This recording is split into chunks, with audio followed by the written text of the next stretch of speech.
сайн тавхыг. Есүст итгээд тэгээ хүн сайн хүн болчдөг юм.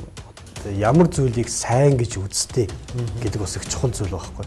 Тэгэхээр яг өнөөдрийнхээ Монголынхаа нөхцөл байдлыг үнэнхээр хараад нэг сэтгэл нь өвдөд ойлгох дээрээ тулаад юу гэхээр Христ итгэгч нар зөвхөн хоосон яригчд биш байхгүй. Бурхныхаа үгийг сонсоод тэр үгийг наваа өөрсөд хэлдэг гэдэг. За мэдээ цаг хугацаа хэрэгтэй. Гэхдээ энэ дээр төгсгөл гэж байхгүй шүү дээ. Хичнээн гэгэрсэн их багш байсан ч бодит амьдрал дотор ордог гэдгийг мартаж байна. Өөрөөр бол асуудал үргэлж байж байгаа шүү дээ.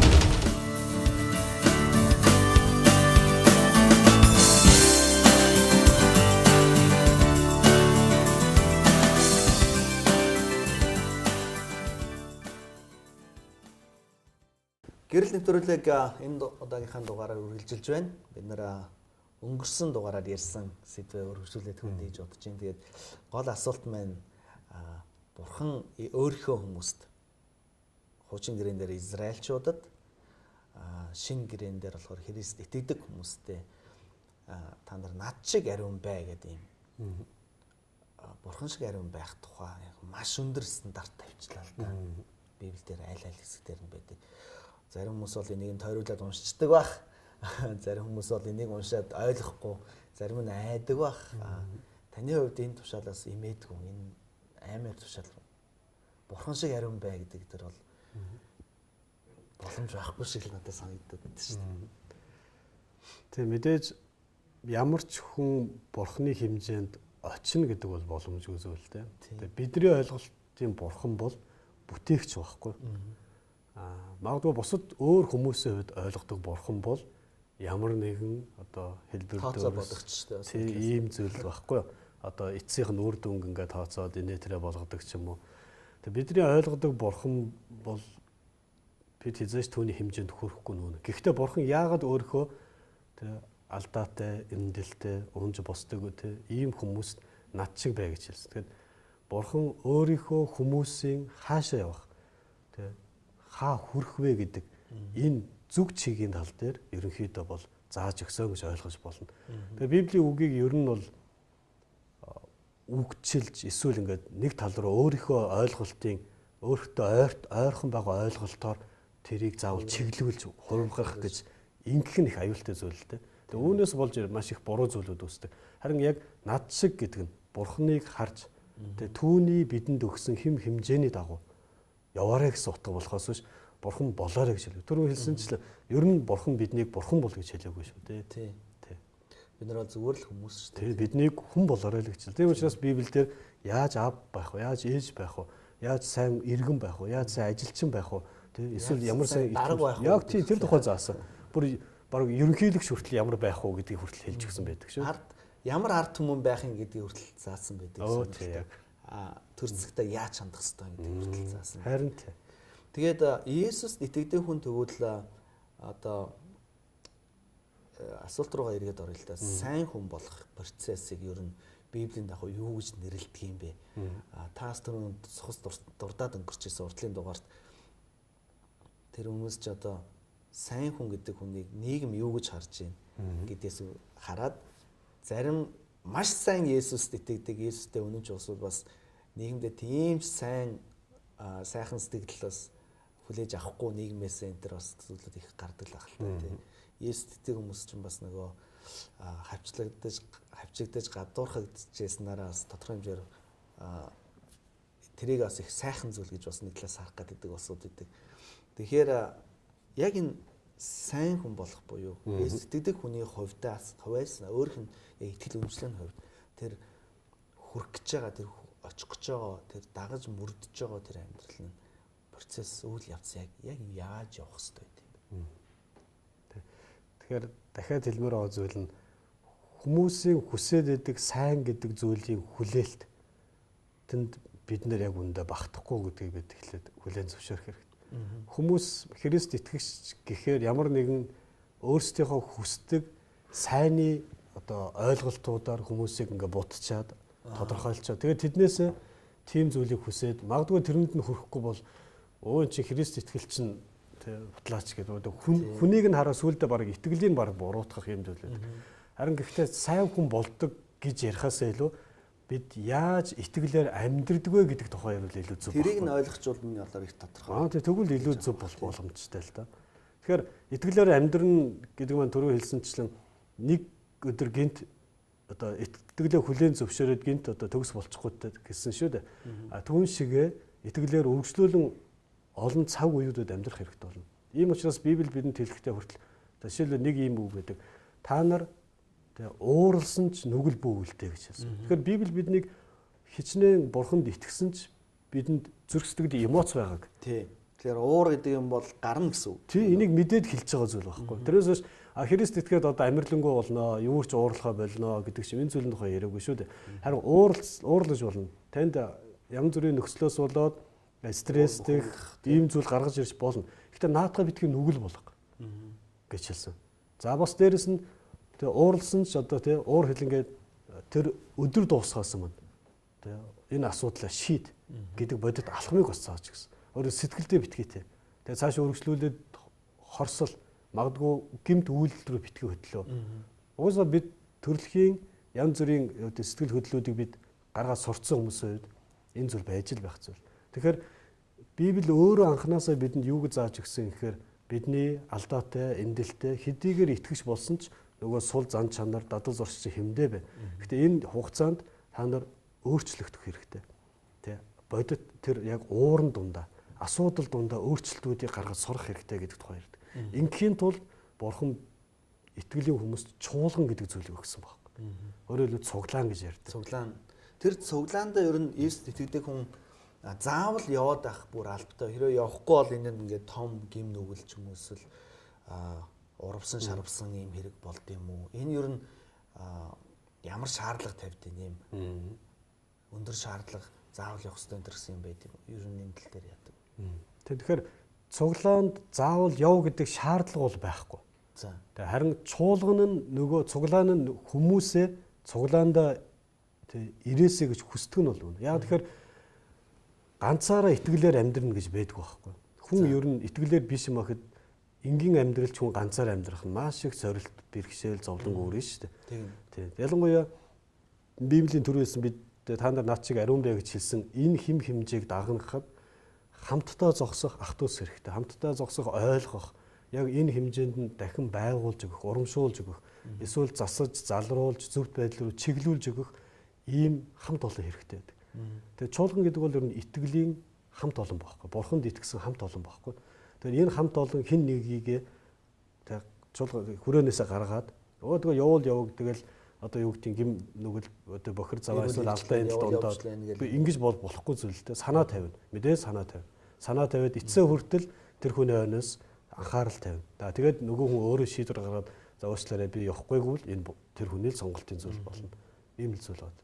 Тэр нөгөө нэг сүм чуулгандаа ирэхгүй бол чи одоо ингэндээ тэгэндээ өстой чамайг тэгээ одоо чи хэрвээ сүм чуулгандаа явахгүй ингээ бодох юм бол бурхан чамаа шийтгэндээ бариндаа энэ төрсэн тиймэрхүү мерсэр явган яриа л да. Би бол тиймэрхүү явган яриа хүн амтнаас сонсч л байсан. Миний бодлоор үзэгчд маань ч гэсэн мерсэр сонсч байсан. Тэгэхээр энэ бол яа Христийн чуулганы бас хүмүүстэй тавьдаг тийм аткас гэдэг чинь тийм нэтг бол бас биш юм байна тийм ээ. Гэхдээ яг чуулганд явах болохоор бурхан шийтгэж гэж бас юу байхгүй. Бурхан чуулганд яваагүй багт нь шийтгэсэн. Шийтгээггүй юм чи. Тийм үстэй. Тэгэхээр явцсан шийдгүүл энэ их сонирн бурхан болно. Шийтгэл энэ гэдэг тийм бол бас. Энэ нэг харин хүмүүс бидний ойлголт байхгүй. Дахиад л хэлэхэд. Тухайн хүнийхээ өөрийнх нь итгэлийн өсөлт нь чуулганы зайшгүй хувь нэмэр өгдөг учраас хүн ер нь чуулгандаа тогтмол явж байх юм өөрт нь ашигтай юм байна. Тэгээ өөрийнх нь төлөө өөрийнх нь босгон байгуулалттай л байхгүй. Тийм яг тийм зүйл. Тэр үчи одоо зөвхөн ирээл арчлуулаад халамжлуулаад явахын оронд бас арайчтай тодорхой хугацааны дараа ч юм уу бусдыг халамжилдаг энэ төр бусдад бас сайн сайхныг хийчи бусдадаа тусалж энэ төр гэж бодох дээр тулдаг л илүү дээ тий. Тэгэлгүй яах вэ? Тодорхой хэмжээний хугацааны дараа өөр ерөнхийдөө тэр итгэлээр өсөөд одоо тий цаашаа ингээд сайн Иесуст итгэгч болоход шаардлагатай хийх зүйл юу гэдэг чуулганд явахаас гадна. За хамгийн гол зүйл маань ер нь чуулганд явдаг Христийг хүлээн зөвшөөрч итгэгч буюу одоо христчин болсон хүмүүсийн хамгийн гол зүйл нь хувьчлан бурхантай уулзгал байдаг. За. Тэгээ өөрөөр хэлбэл бурхан руу хандан одоо залбирах гэдэг. Тэгэхээр залбирах гэхээр магадгүй хүмүүс маань бодохдоо ямар нэгэн зүйлээ л ингээл дээшээ ингээл байнга л тасралтгүй гуйсаар өөрийн хэрэгцээний төлөө гуйх гэдэг зүйл биш л дээ. Залбирал гэдэг бол бурхантай ярилцах хэрэгтэй зүйл юм. Ер нь одоо бид хоёр яг ингээ ярьж байгаа шиг бурханд зүрх сэтгэлээ нээгээд тэгээд түүний хүсэл юу болохыг эрэлхийлж бас өөрийнх нь амьдралд байгаа эдгээр асуудал хүсэл тэмүүллүүд юу болохыг түүнд хуваалцах. Энэ бол бурханд хандан залбирах гэж ярьдаг байхгүй. Нэг талаасаа бол за би бол ингээд ярьж болж гинөө. Тэ ингэж байна, тэгэж байна. Надаа ингэж санагдаж байна, би ингэж бодож байна. Надаа ийм юм өгөөч. Боломж олгож юу гэдэг чинь би бол ингээд өөрхөн зүйлс яриад байна. Таас харин эргээд бас бурхныг сонсох тухай яриад явчихлаа л да тий. Яаж тэр хүн одоо сонсдог чи эргээд одоо бурхныг сонсохын тулд яаж ер нь тэр бурхан байна бид нартай яриад байна. За.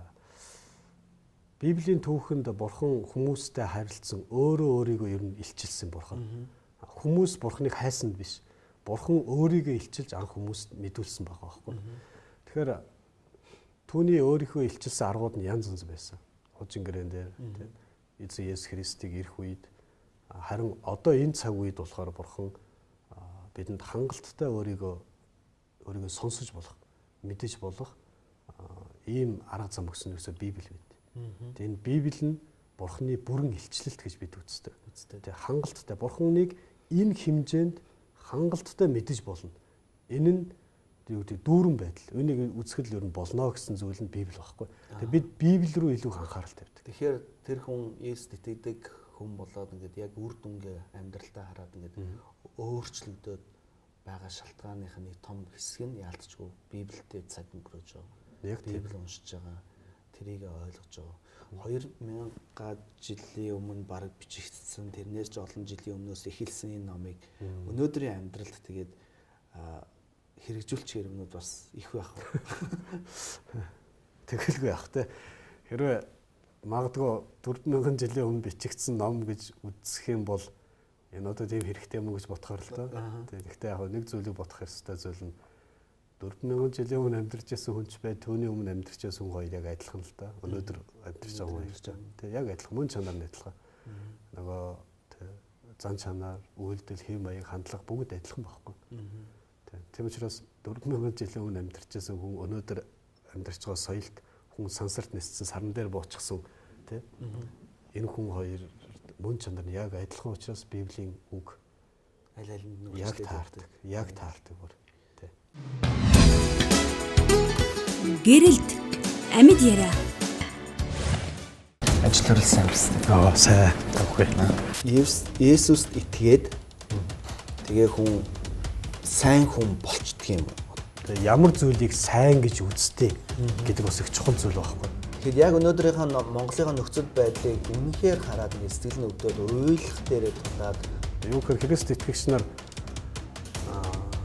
зөвхөн хоосон яригчд биш байхгүй. Бурхныхаа үгийг сонсоод тэр үг ингээ наа өөрсөд хэлдэг гэх. За мэдээ цаг хугацаа хэрэгтэй. Гэхдээ энэ дээр төгсгөл гэж байхгүй шүү дээ.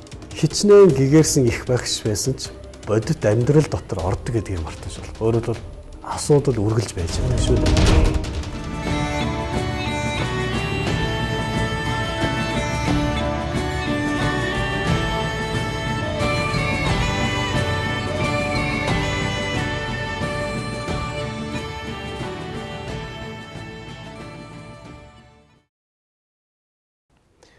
Сонирхолтой. Тэгэхээр энэ бүх зүйлүүдийг за чуулгандаа явж явах хэрэгтэй юм байна. Залбирч явах хэрэгтэй юм байна. Эргээд бас сонсож явах хэрэгтэй юм байна. Тэрэн дээр Библийг их сайн хэрэгэлдэг юм байна те. Энэ бүх процесс ингээд явагдаад ирэх үед тэр хүн одоо ингэж хулгай хийцдэг байсан хүн хулгай хийхээ болох, худлаа ярьцдаг хүн худлаа ярихаа болох. Одоо эзнийхээ дургүй юмыг хийцдэг байсан хүмүүс нь болоод дуртай юм хийдэг болох болтол энэ хугацаа харилцан адилгүй хүн. Тэгээд мэдээж харилцан адилгүй зүйл. Гэхдээ дахиад илүү хугацаа хэрэгтэй. Тэгээ хугацаа харилцан адилгүй гэснээр энэ нь би энийг одоо ч гэсэн хийж болно гэсэн утга бас биш шүү дээ. Тэгэхээр Тэгэхээр нэг түрүү хэлсэнчлэн бид нэр Христ итгэснээрээ би ямар нэгэн одоо архинаас гарах гээд байгаа болохоор итгээд байгаа биш байхгүй. Эсвэл би гарчиг л итгээд тийм биш байна. Би эсвэл хулгай хийхэ болох гэж Христ итгээд байгаа биш байхгүй. Христ итгэл нь өөрөө биднийг ийм зүйлүүдээс яг харааг мань бодол санааг мань холдуулж өгдөг зүйл байхгүй. Илүү дээр зүйл рүү анхаарал юм тавьж өгдөг. Хүүхдийн хүртэл гэдэг чинь нэг тоглоомор тоглуулж байгаад илүү дээр тоглоом авчиад өгвөл хүүхэд илүү дээр тоглоомор руу анхаарал хандуулна. Тийм үстэй. Яг үүнтэй адилхан хүн бас яг мөн чанар нь адилхан байхгүй. Библи биднийг ямар нэгэн одоо юу гэдэг одоо муу зүйлээс салгахын тулд биш. Харин үүнээс илүү тэр нэгэн болох бурхан руу хандуулахын тулд Библи бидэнд илчилтүүд өгдөг байхгүй. Тийм учраас бид Библийг уншихдаа архинаас илүү чухал зүйл байт юм байна. Хулгай ихээс илүү зүйл байт юм байна. Зүгээр баян амьдрахаас эсвэл зүгээр л эрүүл амьдрахаас илүү дүүрэн зүйл бас байт юм байна гэдгийг харуулж өгдөг. Тэгээ тийшээгээ илүү тэмүүлдэг болж байна. Тэр нь яалтчгүй уншсан хүн, Библийг уншсан хүн, бурханд итгэсэн хүн ингэхээс өөр аргагүй байхгүй, болдог байхгүй. Энэ хамгийн чухал зүйл нь. Тэр нь хамгийн чухал өөрчлөлт энэ. Тэр чинь оюун санааны өөрчлөлт хийчихнэ гэдэг чинь одоо тэрийг хэлээд байгаа юм байна л да. Тий. Оюун ухаан дээр өөрчлөлт илэрдэг. Тэрээс оюун ухааны зөвхөн оюун ухааны өөрчлөлт бас биш байхгүй. Тий. Энэ зүрх сэтгэл дотор байгаа бас оюун ухаанаар илрэн гарч ирж байгаа өөрчлөлт. Энэ чухал өөрчлөлт байна. Есүс тэгээд одоо сүм чулуунд яваал энэ л та хүмүүс. Аюу сайжраал өөрчлөгдөөл ингээл явж ирсэн аа. Тэгэл нөгөө хуучин амьдралдаа хийдэг гэсэн юмудаа буцаал хийчих. Тэгдэг тал байдгүй. Тэнгүүт нь л ерөөсөө нөгөө хүн чинь мэдээж би ч одоо улаан Есүс гэж явжаад одоо ингэж хийжтэй гэж бодд юм уу?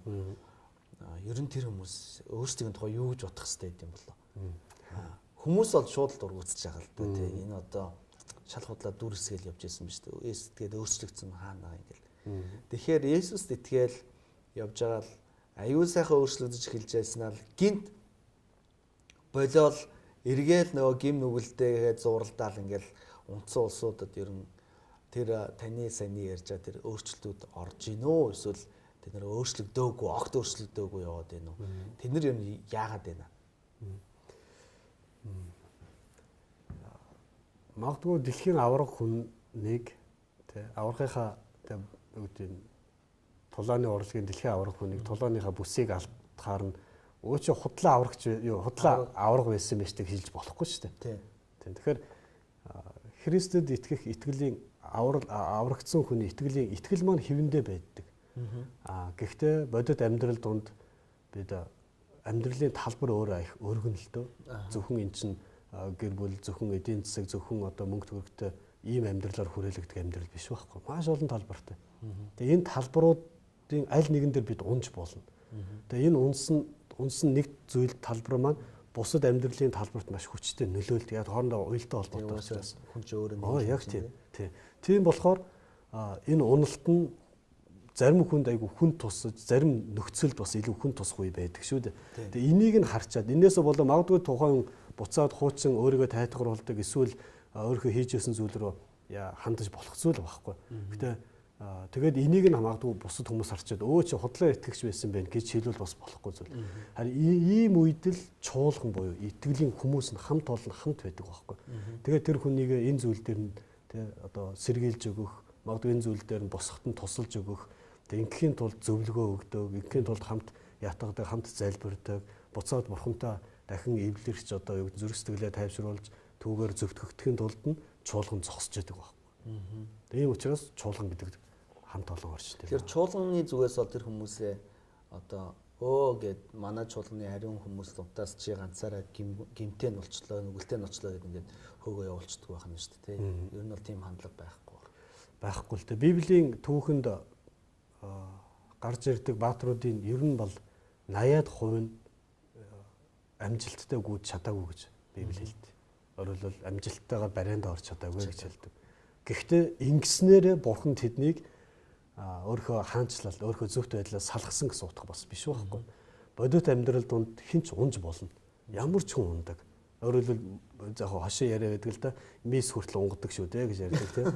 Тэгэхээр энэ чинь хүн болгонд байдаг алдаа эндлийг бид заавал тэр хүнийг аваачид буруутгаал тэгээд ингээл газар дор оруулах гал заавал нэг алдаа гарсан өглөө цаана байгаа маш олон амжилттай явж байгаа зүйлүүдийг хамт нурааж болохгүй. Харин ч тэрний оронд босгож өгөх ёстой. Босгож ирэх хэрэгтэй тий. Эргээд нөгөө амьдрал руугаа эргээд нөгөө өөрчлөгдөж байгаа амьдрал руугаа ороход нь дэмжлэг үзүүлэх нь бол яалтчгүй сэтгэдэг хүмүүсийн их хэвээр ажил юм байна л да. Энийг нь бас нэг ойлгодгүй дээ ч юм уу эсвэл зүгээр энийг нь ашиглаа яваад байдаг бас нөхдүүд харагдаад байгаа юм шиг санагддаг. Зөө яа дээ өдөрсөө тэгэл уучлах юм чинь. Та нарт та нөгөө болчих юм чинь гэсэн байдлаараас амьдрч байгаа юм орхих одоо нөгөө нэг хийж байгаа муу зүйлүүд нь шүү дээ тий. Тэрийг өөрчлөхгүй, тэрийг орхихгүй ил далд хийгээл яваад байдаг юм шиг бас хүмүүс Христийнхэн чинь уулын мод урттай богинотой Христийнхэн дотор ч гэсэн бас тэгэл янз янзын усуд байдаг л ах л та. Тийм хүмүүс ер нь би бол харж ирсэн. Тэднийг ерөнхийдөө яах хэрэгтэй байт юм бэ? Бүр ингээд хулгай хийгээд болдгоо. Сүм дээрээ сүмийнхаа хүмүүсийн юм хулгаалаа яваад идэг. Тэгэл гараад өөр хүмүүсийн юм хулгаалаад идэг. Хилээд идэг. Тэгэл хулгаалаад идэг. Нэгэл ихлээр цагдаа магдаа дээр баригдсан энэ төр явж идэг. Ийм нөхдүүд эсвэл арх уугаад идэг нөхдүүд бас байдаг тийм байна. Тэгэл сүм өмд яваалаагаал янзтай тэгсээр нэл байн архиа уугаал бойлгээд ах чинь дуугаал аргадаж үзээл тэгээд сүултээ пасторууд бодлоо тэгээд бүх аргаа хэрэглээл дуусаал тэгээд яг тэр мөчөд яадаг юм бэ тийм хүмүүсээ. Тэгвэл тэд буцаалж чуулганд ирдэг штэ. Тийм. Тэгэхээр тэдний ер нь бол явж ээгүй. Ер нь бол би бол ингэж боддог. Юу гэхээр Христ намайг тэрнээс ч дор байхад хайрласаар л байсан. Одоо ч гэсэн хайрлаж байна. Миний ирээдүйд юу тохиолдож магадгүй би юун дээр бүдэрч унах нь мэдэхгүй. Гэхдээ ингэсэн ч Бурхан намайг хайрласан хайр нь оршсоор л байгаа. Хэвэндээ эц хүртлээ тэр энэ үгэндээ итгэмжтэй. Бурхан надад намайг нэгэнд хайрлсан л гэсэн бол тэр энэ хайраа гүйцэд болохоос ш дундаас нь хаяхгүй. Бид хүмүүс болохоор зарим үе залхдаг нь үнэ. Яг үндэ залхдаг. Тэгээ аригчин гэр бүлийн эхнэр нь үр хүүхдүүд нь залхчихсан. Тэрнээс бол үзээ одоо гэр бүл салдаг штэ. Гэтэ чуулганы яагаад чуулган нэг Бурхан энэ дэлхийд байлгах юм бэ? Яалчгүй энэ асуудлуудаас болоод залхаад цөхрөөд сүлдө үдсэн ядаад хуваагдж байгаа ийм цөхрөнгөө барсан энэ дэлхий дээр Бурхан өөрийнхөө чуулганыг санаатаагаар байгуулсан баг. Яахын тулд өөрийнх нь уучлал байсаар байгаа гэдгийг эцэс хүртлээр тэр хүмүүсийн төлөө гар сунгахын нэгэн энэ дэлхий дээр зогсох ёстой гэдгийг Христ харуулахын тулд өөрийнхөө чуулганыг байгуулсан. Тэгээ би бол юу гэж боддог вөхөр манай чуулганд ч гэсэн тийм хүмүүс байдаг. Тэдэнд хэлдэг, дахин сануулдаг. Тэгээд зарим тохиолдолд нөгөө хүмүүс мөн явдаг. Явсан ч юу гэж хэлдэг вөхөр за уучлаарай. Ийм зүйл байгаа нь үнэн. Гэхдээ буцаад ирэх юм бол бид нээлттэй гэж л хэлдэг. Одоо ч гэсэн хийж байгаа хүмүүс мэдээж хэлэхгүй биш хэлнэ. Мэдээж хэллгүй яах вэ? Энд чинь бусдад нөлөө өгөх, бусдыг бүдүүлэх зүйл болно шүү дээ. Засгаж л бас тэнд байж байгаа юм тийм. Засаал янзлал ингээл хэлж тайлбарлаад явдаг байх л та. Тэгээд тэр бас л биендээ гаргах төвчээр шаарддаг зүйл байх л та тийм. Тэгнэ уучлж дахин уучлаад ингээл өнгөрөөчгөөл ингэдэг л байх л та. Гэхдээ тухай бүрд нь бас магадгүй алдаа гарах үед нь тайлбарлаж засаж хэлж өгөөд тэг хүлээж авах гэдэг нь бол яалтчгүй Христ итгэдэг хүний сайн итгэгч буюу Христийн сайн дагалдагч болгох үйл явцын заашгүй нэг том хэсэг нь гэж ерөнхийдөө ойлгож байна л да. Тэгэхээр хойлонгийн яриа ер нь энэ хүрээд ингээ өндөрлж байна л да. Тэгээд ер нь Христ итгэгчдийн талаар нэг бол хитрхи гэгээлэг хүмүүс, гэгэн хүмүүс, амьдралаас тасарсан гэж бодох хүмүүс бас байгаа. Зарим хүмүүс маань энэ бол тархиа угаалгацсан галзуу солиотой болцсон гэж бодож байгаа ус удаж байгаа. Зарим нь бол тэгээд юу ч болдог, яадаг ч улсууд нь мэддэхгүй, мэдчихгүй явж байгаа. Тэгэхээр миний бодлоор хоёулынх нь бас яриа тодорхой хэмжээгээр Есүст итгэдэг хүмүүсийн амьдралын хэв маяг, амьдралын цикл гэх юм уу да нэг талаасаа тий хийгдэж яадаг, яригдж яадаг, чухал тооцогддог зүйлүүдийг бас тодорхой хэмжээгээр хөндсөн болов гэж бодож байна. Тэгээд их сайхан нээлттэй чөлөөтөө энэ талаараа сайхан ярьсан танд маш их баярлалаа. За би бас та нарт бас баярлалаа. Тэгээ хөрж оролцуулж энэ тухай бас бусад хүмүүс бас мэдээсэ гэдэг юм зүйлийг бас гаргаж байгаад их баярлалаа. Тэгэхээр хинч шөнийн дотор Буюу эсвэл өдрийн дотор өөрчлөгдөхгүй, маргаашийн дотор хинч төгс сайн хүн болохгүй.